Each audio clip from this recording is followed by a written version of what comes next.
You spoke about Howard Schultz at Starbucks and his Hmm. philosophies that exemplify those of a strategic leader. So his number one priority was to take care of his employees since they were responsible for communicating passion to Starbucks customers.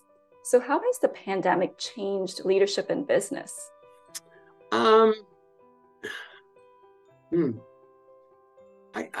I don't think it's changed the essence of what leadership is about, and the Mhm. idea that you have to understand your organization, you have to understand the strategy you want your organization to pursue, you have to understand, figure out how to ensure everyone in the organization understands the strategy.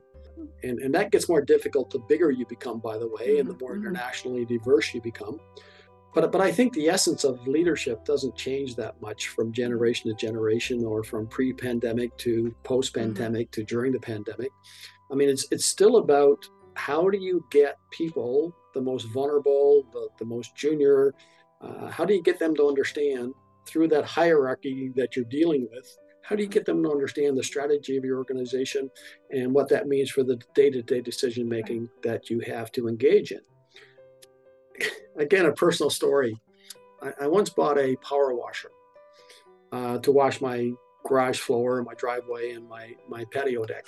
I forgot to make sure all the water was out of it before I put it away for the winter, and I left it in my garage. And obviously, the water froze. And when I went to use it the next spring, it wasn't working anymore because it had burst one of the hoses.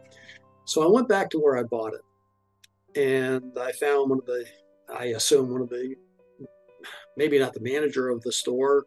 It's a chain store. If I gave you the name, you'd recognize it very easily. But I went back to one of the people in a management position in that store, and I said, "Look, would it be okay? Totally my fault. I, damaged this piece of equipment, but I'm wondering if I can get it replaced."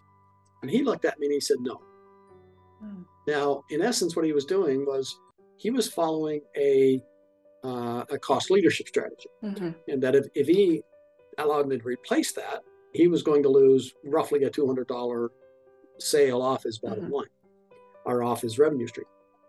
But what I was doing, in effect, was giving him a chance to have me as a customer for life. Right. So if he were pursuing differentiation, he would have allowed me to exchange it and made me a customer for life.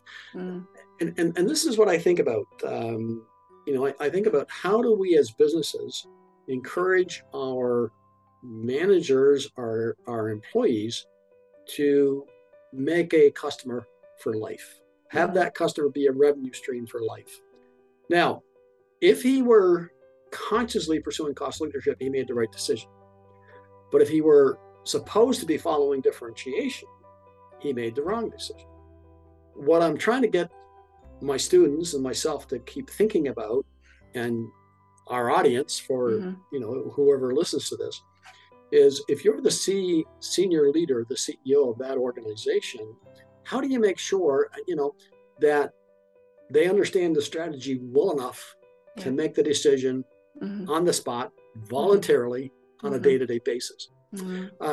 To contrast that, I tell my students a story of once I became a bit vain, which I probably shouldn't have. But anyway, I asked my dentist if I should get my teeth whitened, and he agreed that I should. At the time, it was going to cost me, I don't know, $450. So my wife and I talked about it and said, "Nah, I'm not that vain."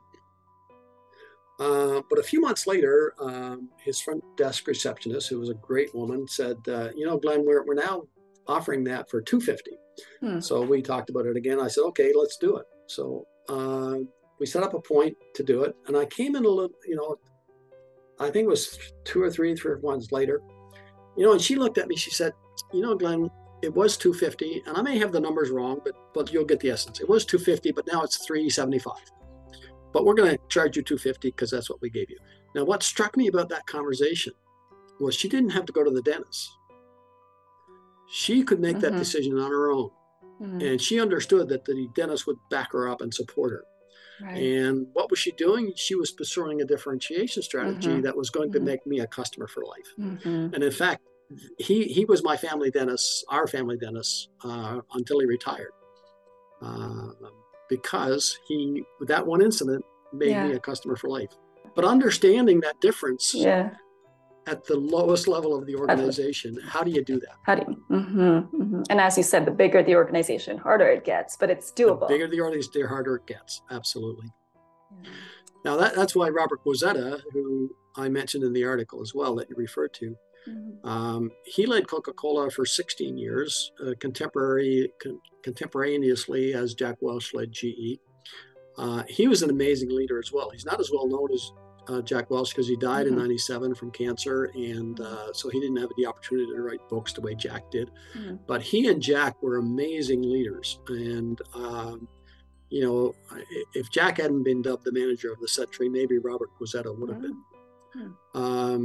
But when he took over Coca-Cola in 1981, they were operating in 13 different industries, is what I've been able to determine. He assessed the ROI from all 13 and found only one had a positive ROI, and he got rid of the rest. And and what he kept was carbonated soft drinks. You know, so fast forward to 1994, 1995 era, and GE and Coca-Cola were 1-2, and I forget which was 1 and which was 2, but they were 1-2 in market value added as a metric at that point amongst U.S. firms. And two amazing leaders who transformed their organizations. I classify them both as strategic leaders, and I'm not. I have to be careful. I'm not classifying them as strategic leaders because of the performance metrics that came from their leadership. I'm arguing that the performance metrics came from the fact because of the decisions they made as strategitic leaders in their respective organizations.